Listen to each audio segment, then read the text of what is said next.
नमस्कार, police news में आपका स्वागत है। मैं हूं आपके साथ राजकृष्ण नरदाल। अभी तक की मुख्य हेडलाइंस।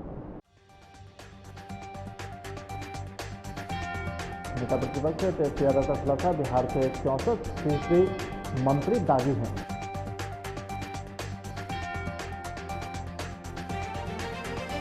महाशिवरात्रि के मौके पर पटना सहित पूरे बिहार में उमड़ी भक्तों की भीड़।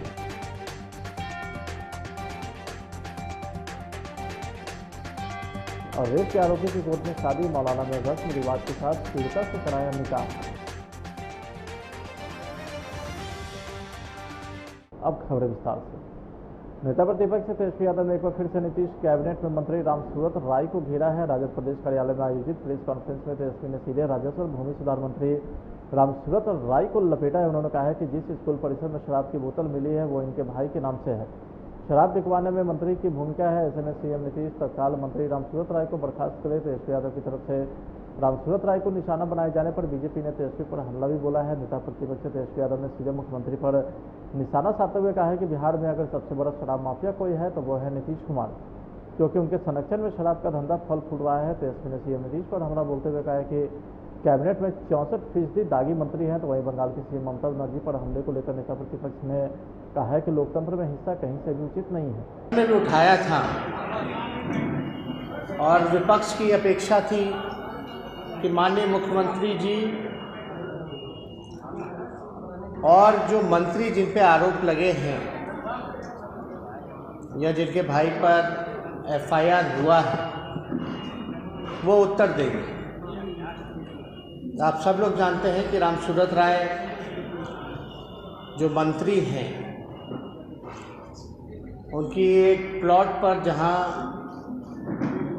स्कूल चलता है वहां से भारी मात्रा में शराब की बरामदगी हुई है। लगातार नीतीश कुमार जी कहते रहे हैं कि शराबबंदी पूरी तरीके से सफल है और हम लोगों ने भी कई बार शराबबंदी की असलियत को आप लोगों के सामने भी साझा किया है। नीतीश जी के मंत्रिमंडल में लगभग 64% दागी मंत्री हैं, टेंटेड मिनिस्टर हैं। और ये केवल हम ही लोग नहीं कह रहे हैं, कई जाने माने अखबारों में भी ये बातें निकल कर के आई हैं और कई एक मंत्रियों के सामने जो है एक गंभीर मसला सामने आता है लेकिन कार्रवाई नहीं होती है। कई ऐसे मंत्री हैं जिन पे बलात्कार के, अपहरण के, मर्डर के गंभीर मामले भी हैं। हम लोगों ने सदन के पटल पे भी कई बार जो है सबूत को रखने का काम किया और जब नीतीश कुमार जी को हम लोग जब बोलते हैं तो नीतीश जी ऐसे व्यवहार करते हैं जैसे उनको कुछ खबर ही नहीं हो, कुछ पता ही ना हो, एकदम अनजान बने जाते हैं। इसलिए हम लोग लगातार इस बात को कहते रहे हैं। पिछले बार भी आपने देखा होगा जब विधानसभा की शुरुआत हुई थी तो मेवालाल चौधरी जी को मंत्री बनाया गया था। नीतीश जी को कोई खबर ही नहीं था उनके घोटाले के बारे में, लेकिन उन्होंने मंत्री बना दिया था। इसलिए हम लोगों ने कहा कि इस्तीफा होना चाहिए, बर्खास्तगी होनी चाहिए। लेकिन मेवालाल चौधरी जी को हटा करके किसको बनाया गया? अशोक चौधरी जी को शिक्षा मंत्री बनाया गया। जो उनकी बोर्ड की जो मीटिंग हुई, जो कंपनी में धांधली हुआ था उनकी पत्नी का भी जिसमें नाम था, जो कोर्ट में भी, सुप्रीम कोर्ट में भी पेंडिंग है केस, बाकायदा सबूत थे कि माननीय अशोक चौधरी जो मंत्री हैं वो बाकायदा जो है मीटिंग जो है बोर्ड मीटिंग वो अटेंड करते थे, वो ऑन रिकॉर्ड है वो। लेकिन फिर भी जो है कोई कार्रवाई नहीं की गई। कुछ दिन पहले एक मंत्री हैं जिनके भाई पूरे बिहार घूम रहे थे, सरकारी कर्मचारी सरकारी कार्यक्रम में जाकर के उद्घाटन करना, कोई एक जिला की बात नहीं थी, लगभग जो है 15-20 जिला जा करके उद्घाटन किया गया, लेकिन नीतीश कुमार जी ने कोई कार्रवाई नहीं की। वहीं बंगाल के सीएम ममता बनर्जी पर हमले को लेकर के पूर्व सिक्योरिटी ऑफिसर ललन सिंह ने कहा है कि हालात चिंताजनक है, मामला लोकतंत्र की आज़ादी से जुड़ा है, इसलिए हमले की जांच होनी चाहिए। अगर सीबीआई की मदद भी लेनी पड़ी तो ली जानी चाहिए। हल्दिया में वेस्ट बंगाल की चीफ मिनिस्टर उन्होंने अपना मनोनयन दाखिल किया चुनाव के लिए, और नंदीग्राम के एरिया में वो पूजा पाठ और मंदिरों और अपने कार्यक्रम को आगे बढ़ा रही थी। अचानक उनके ऊपर जैसा उन्होंने आरोप लगाया है कि कुछ लोगों ने साजिश के तौर पे उन्हें धक्का लगाया, जिससे उनके पैर में चोटिल और उनके सर में भी चोट लगा है। उन्हें तुरंत हॉस्पिटल हावड़ा के अंदर एडमिट किया गया और लगातार मेडिकल निगरानी के अंदर, हालांकि जो इंफॉर्मेशन आ रही है उसमें उन्हें सीने में दर्द, और उन्होंने बताया है डॉक्टरों ने कि उनके पैर को प्लास्टर किया गया है। सवाल इस बात का है कि लोकतंत्र में एक मुख्यमंत्री जिसका 3 लेयर का सुरक्षा व्यवस्था होता है, उसमें अचानक कोई कैसे एंटर करके और इस तरह की कार्रवाई कर सकता है। लेकिन सवाल एक और उठता है कि अगर मुख्यमंत्री ममता बनर्जी वो होम मिनिस्टर भी हैं वेस्ट बंगाल की, और इस तरह का अगर कोई उनके साथ हरकत हुआ तो ये बहुत शर्मनाक और दुखद है। सवाल इस बात का है कि चुनाव आयोग वेस्ट बंगाल के डीजीपी को भी अभी चेंज किया है, और जरूरी है कि इस लोकतंत्र के मतलब इस त्योहार पे शांति व्यवस्था और लाइन ऑर्डर को मेंटेन करने के लिए स्पेशल टीम या सीबीआई के द्वारा इसको इन्वेस्टिगेट किया जाए। मैं आपको बताना चाहता हूं कि Z+ सिक्योरिटी के लिए भारत सरकार के होम सेक्रेटरी ने राज्य सरकार को बताया है कि अगर उनको जरूरत है तो हम इसके लिए तैयार हैं। Z सिक्योरिटी केवल प्रधानमंत्री और पूर्व प्रधानमंत्री को दी जाती है, जिसमें 22 सिक्योरिटी पर्सनल होते हैं अर्धसैनिक बल के, एकदम क्वालिफाइड कमांडो, और उनके साथ एक स्कॉट कार भी होता है। लेकिन जरूरी है कि वेस्ट बंगाल के लॉ एंड ऑर्डर को पूरी तरह से व्यवस्थित किया जाए, अन्यथा लोकतंत्र के ऊपर एक कुठाराघात है। और जो भी है सवाल तो होंगे, और विपक्षी पार्टियां बोल रही हैं कि सहानुभूति के लिए इस तरह के आरोप लगा रही हैं। जो भी हो, इसका सच सामने आना चाहिए। पश्चिम बंगाल विधानसभा चुनाव को लेकर तैयारी जोरों पर चल रही है। बीजेपी ने बंगाल चुनाव के लिए अपनी तैयारी को पुख्ता कर दिया है। तो पहले फेज के चुनाव को लेकर के स्टार प्रचारक की सूची भी जारी कर दी गई है। बीजेपी ने स्टार प्रचारक की सूची में कुल 40 नेताओं को जगह दी है, जिसमें से 2 नेता बिहार के हैं। बिहार सरकार के उद्योग मंत्री सैयद शहनवाज हुसैन और बीजेपी सांसद मनोज तिवारी को इस लिस्ट में जगह दी गई है, लेकिन केंद्रीय मंत्री और बीजेपी के फायर ब्रांड नेता गिरिराज सिंह को स्टार प्रचारक की सूची में नहीं रखा गया है। केंद्रीय मंत्री देर रात पटना पहुंचे। इस दौरान पटना एयरपोर्ट पर गिरिराज सिंह से इस संबंध में सवाल भी पूछा गया तो उन्होंने चुप्पी साध ली और चुपचाप चलते बने। महाशिवरात्रि के अवसर पर सभी शिवालय में अद्भुत छटा बिखरी हुई है। अलग सुबह से ही भक्त शिवालय में कतार में लगकर पूजा अर्चना करते दिखे। इसी मौके पर बिहार की राजधानी पटना सिटी के गौरीशंकर मंदिर में भी लोगों की भारी भीड़ उमड़ी। आपको बता दें कि पटना सिटी इलाके में इस मंदिर की काफ़ी प्रसिद्धि है। यह प्राचीन मंदिर है जिसमें लोगों की बहुत आस्था है। भक्तों की भीड़ अनुशासित तरीके से कतार में लगकर अपनी बारी आने का इंतजार कर रही। दूर दूर से आए लोग पूजा पाठ और मन्नत मांगने में लीन है। इसी मंदिर की प्रसिद्धि और खास मौके पर होने वाली भीड़ को देखते हुए सुरक्षा व्यवस्था का पूरा इंतजाम किया गया है।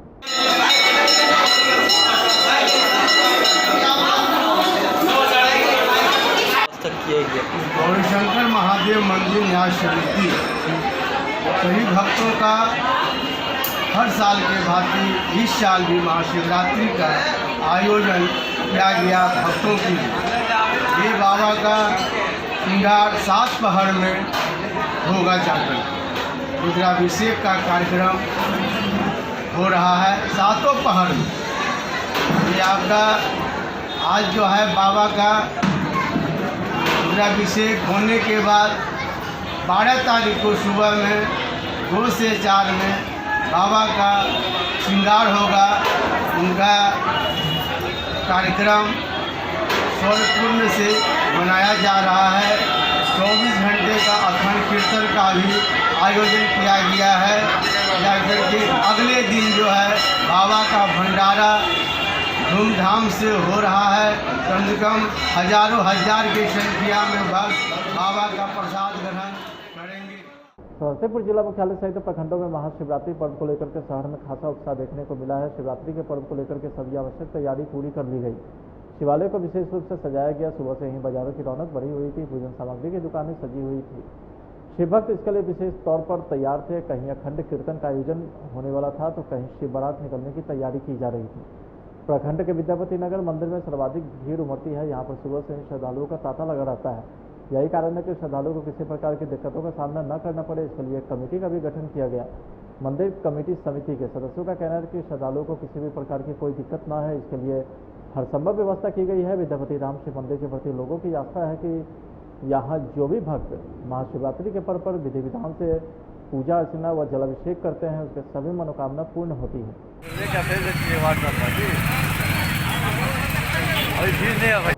पटना से सटे बख्तियारपुर में महाशिवरात्रि के पावन अवसर पर सुबह से ही प्रखंड के शहरी और ग्रामीण इलाकों में चारों ओर शिव महोत्सव की धूम देखी गई। इलाके के तमाम मंदिर और शिवालय में आस्था और विश्वास का सैलाब उमड़ पड़ा। शिव भक्त हर हर महादेव के जयकारे के साथ शिवालय में शिवलिंग पर पुष्प और बेलपत्र के साथ दूध और गंगा जल से अभिषेक करते नजर आए।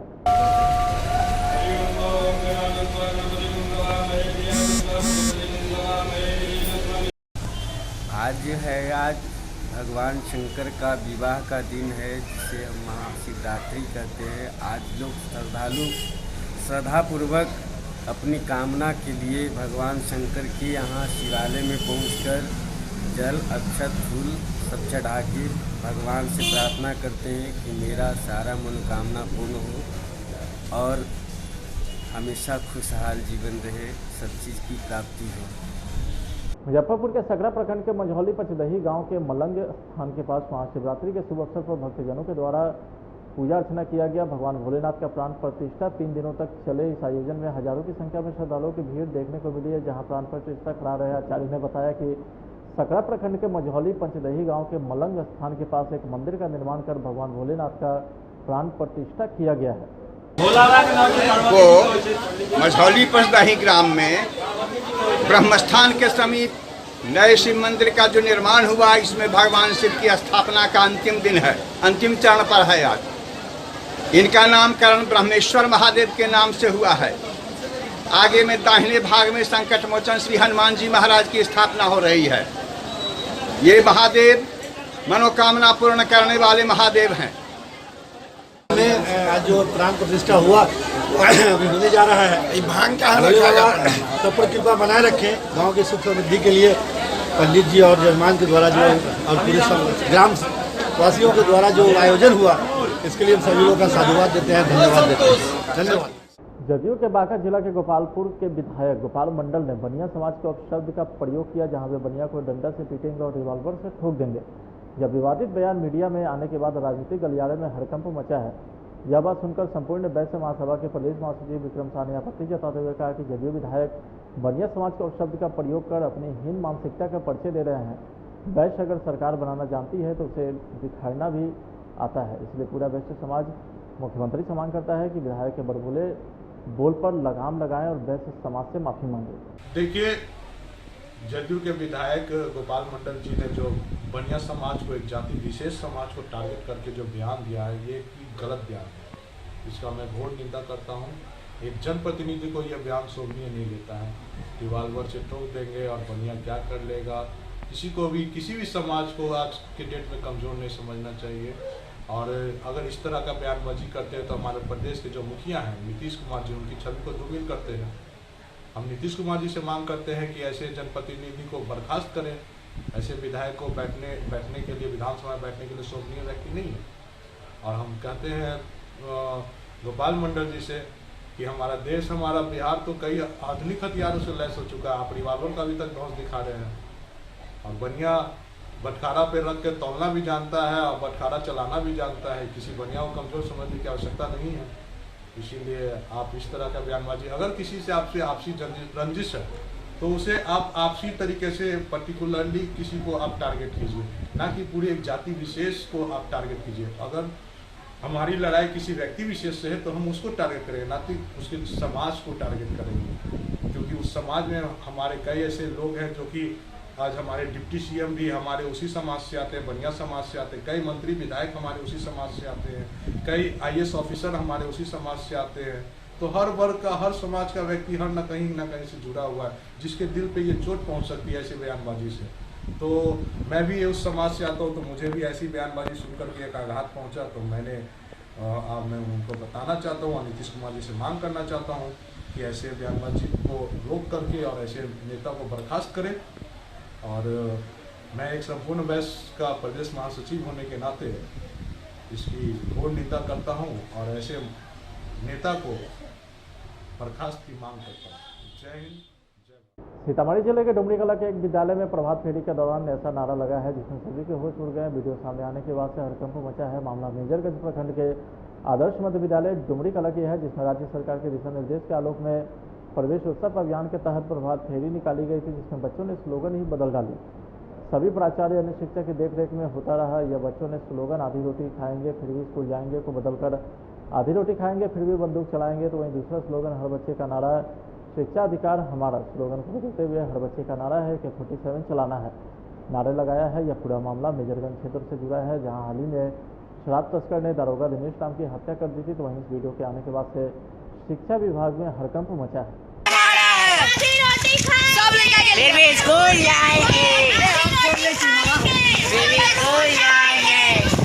मंदिर, मस्जिद, गिरजाघर और थाना में शादी की कई तस्वीरें अब तक आपने देखी होंगी, लेकिन आज हम आपको बता दें कि ऐसी कहानी जो कोर्ट में एक युवक को निकाह पढ़वाया गया। मामला बिहार के समस्तीपुर से जुड़ा है, जहां न्यायालय परिसर में मुस्लिम समुदाय से आने वाले युवक का निकाह पढ़वाया गया है। समस्तीपुर कोर्ट परिसर में हुआ अनोखा निकाह लोगों के बीच चर्चा का विषय बना है। जानकारी के मुताबिक मुसरीघरारी थाना इलाके में एक साल पूर्व एक नाबालिग लड़की के साथ दुष्कर्म का मामला सामने आया था, जिसमें आरोपी युवक के खिलाफ पॉक्सो एक्ट के तहत मामला भी दर्ज किया गया था। इस मामले में पुलिस ने कार्रवाई करते हुए आरोपी युवक को गिरफ्तार कर जेल भेज दिया था।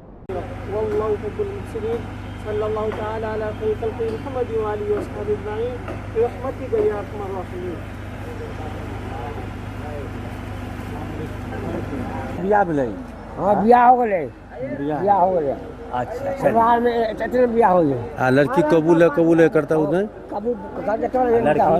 लड़की बाहर है, लड़का भीतर काहे पकड़ा लड़का? उसके साथ पहले से संबंध था, पॉस्को एक्ट का केस था। अच्छा उसी को कंप्रोमाइज करा के हम लोग अगर निकाह करा दिया। चलिए, टाइटन के सबसे नए ब्रांड तनाएरा 11 मार्च से 16 मार्च तक पटना के फ्रेजर रोड तनिष्क शोरूम में अपने हस्तनिर्मित साड़ी और लहंगों की प्रदर्शनी एवं सेल का आयोजन कर रही है। तनाएरा की ओर से बनारसी, चंदेरी, कांजीवरम सहित कई तरह के ब्राइडल कलेक्शन का आगंतुक ने लुत्फ उठाया। तो वहीं स्टोर प्रबंधक उमेश टेकरीवाल ने इस मौके पर मीडिया को संबोधित करते हुए कहा है कि 9900 से लेकर के 2.5 लाख तक के रेंज में साड़ी और लहंगा यहाँ उपलब्ध है। फैब्रिक जो हैंडमेड होते हैं, हाथों से बनाया हुआ होता है, प्योर होता है। ये हमारे जो कंपनी है उसका वो है जो बेसिक जो हम फॉलो करते हैं मार्केट से, जो हमें अलग करता है कि हम जो भी चीज़ आपको दे रहे हैं वो कोई भी ब्लेंड नहीं होता है, वो सारा प्योरिटी का जो है वो खास ख्याल रखा जाता है। और डिज़ाइन जो होता है वो एक्सक्लूसिव होता है। हमारी हर साड़ी एक्सक्लूसिव है, उसका कोई भी रिपीटेशन आपको नहीं मिलेगा। हर एक साड़ी अपने आप में अलग साड़ी है। अगर कोई भी महिला इस साड़ी को पहनती है तो उनके पास वो एक अलग एक्सक्लूसिविटी जो है वो हमने हर साड़ी के साथ मेंटेन रखा है। तो वो हर तरह से आपको अलग, कहीं भी आप वो परिधान पहनेंगे तो आप अलग ही दिखेंगे और आपको एक अलग ही वो। और ये तनाएरा का एग्जीबिशन अभी तनिष्क फ्रेजर रोड में 11 तारीख से लेकर 16 तारीख तक है और इसमें अप टू 30% तक की छूट भी दी जा रही है कस्टमर्स को। और ये एग्जीबिशन स्टोर में तनिष्क में पहली बार लगाया गया है कि जो तनिष्क के भी हमारे जो क्लाइंट्स हैं, पटना के कस्टमर जो हैं, वो उनको ईजी हो। वो और ऑलरेडी इनके शोरूम्स दिल्ली, बेंगलोर में हैं और जल्द ही ये पटना में भी स्टोर खोलेंगे। बख्तियारपुर नगर क्षेत्र के रवाइच पोखर पर गंगा को प्रदूषण मुक्त करने के उद्देश्य से नमामि गंगे परियोजना के तहत सीवरेज ट्रीटमेंट प्लांट का निर्माण किया जा रहा है। इस प्लांट का निर्माण हो जाने के बाद बख्तियारपुर नगर क्षेत्र से निकलने वाले गंदे पानी जो किसी न किसी रूप से गंगा में समाहित हो रही है, उसे पाइप के जरिए सीवरेज ट्रीटमेंट प्लांट तक पहुँचाया जाएगा और उस गंदे पानी को साफ कर कृषि योग्य बनाया जाएगा। ये बख्तियारपुर नगर परिषद का एक बहुत दिनों से एक लंबित परियोजना थी, जिसने हम लोगों ने प्रयास करके इसको शुरुआत करवाया है। यह एक्चुअली नमामि गंगे योजना के तहत यहाँ पर सीवरेज ट्रीटमेंट प्लांट का निर्माण किया जा रहा है। इसका मेन उद्देश्य है बाढ़ नगर परिषद क्षेत्र में जितने भी घरों से पानियाँ निकलती है और वो देखा जाता है कि वो सारी पानी गंगा नदी की तरफ प्रवाहित होती है। तो सीवरेज ट्रीटमेंट जो प्लांट है ये लोग करेंगे। जितने भी घरों से पानियाँ निकलती हैं गंगा की तरफ जाती है, उस पानी को ट्रैप करेंगे और यहाँ पर बड़े बड़े पाइप से लाएंगे, उसका सफाई करेंगे और सफाई करने के बाद उस पानी को खेती कार्य के लिए, उसका उपयोग के लिए छोड़ेंगे। इसका मेन उद्देश्य है इस परियोजना का निर्माण का लक्ष्य 3 दिसंबर 2021 रखा गया है। अभी हमारी एजेंसी से बात हो रही थी। इन्होंने कहा है कि सर मैं इस परियोजना को अगस्त महीने तक, इसी वर्ष अगस्त महीने तक इसको पूरा कर दूंगा, और पूरा ही नहीं करूंगा बल्कि मैं बख्तियारपुर नगर परिषद के लिए इसको फंक्शनल कर दूंगा। फिलहाल आज की खबरें बताइए, आप देख रहे हैं प्लस न्यूज़। नमस्कार।